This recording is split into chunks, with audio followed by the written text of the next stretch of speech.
యేసుక్రీస్తు నామములో మీకు అందరికీ వందములు.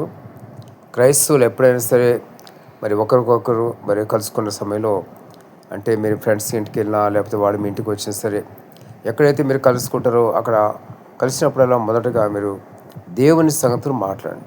దేవుడు మీ ఎడలు చేసిన సంగతులు, తర్వాత మీరు ఎవరితో మాట్లాడతారో వాళ్ళ ఎడలు చేసిన సంగతులు, ఒకరినొకరు మీరు ఆ యొక్క దేవుని సంగతులను మీరు మాట్లాడుకుంటూ ఉంటే కనుక, దేవుని వాక్యంలో ఒక మాట ఉంది. మలాకి 3వ అధ్యాయంలో ఆయన భక్తులు మాట్లాడుకుంటుండగా ఆయన చెవికి ఆలకించెను, మరి ఒక గ్రంథంలో వ్రాయబడుతుంది అని కూడా మరి దేవుని వాక్యం చాలా తేటగా ఉంది. అంటే ఎక్కడైతే మరి ఇద్దరు ముగ్గురు మరి దేవుని సంగతుల గురించి మాట్లాడుతూ ఉంటారో, దేవుని గురించి మాట్లాడతారో, దేవుని అద్భుతాల గురించి మాట్లాడతారు, ఆత్మీయ సంగతులు మాట్లాడుతూ ఉంటారు, అక్కడ దేవుని యొక్క సంచారం ఉంటుంది.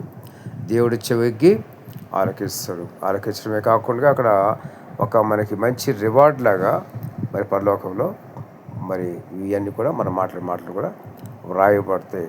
అంటే ప్రతి మాట కూడా మనం మంచి మాటలు మాట్లాడినప్పుడు, మంచి పనులు చేసినప్పుడు, ఏది మరి దేవుని చిత్తానుసరమైన పనులు, దేవుని స్వభావంతో కూడిన పనులు చేస్తామో అవన్నీ కూడా మరి పరలోకంలో లెక్కించబడతాయి.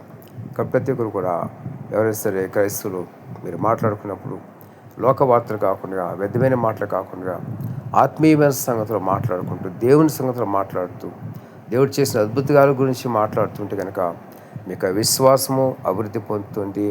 మీరు ఆత్మీయంగా మరింత ముందుకు సాగలుగుతారు. ప్రతి ఒక్కరు జ్ఞాపం చేసుకోండి. ఆ విధంగా మీరు చేసి చూడండి. అక్కడ దేవుని సన్నిధి ఉంటుంది. అనేక మందికి మేలు కలుగుతుంది, లాభం కలుగుతుంది. మీకు కూడా దేవునికి ఆశీర్వాదం ఉంటుంది. దేవుడి మాటలను దీవించి ఆశీర్వదించును గాక. ఆమేన్.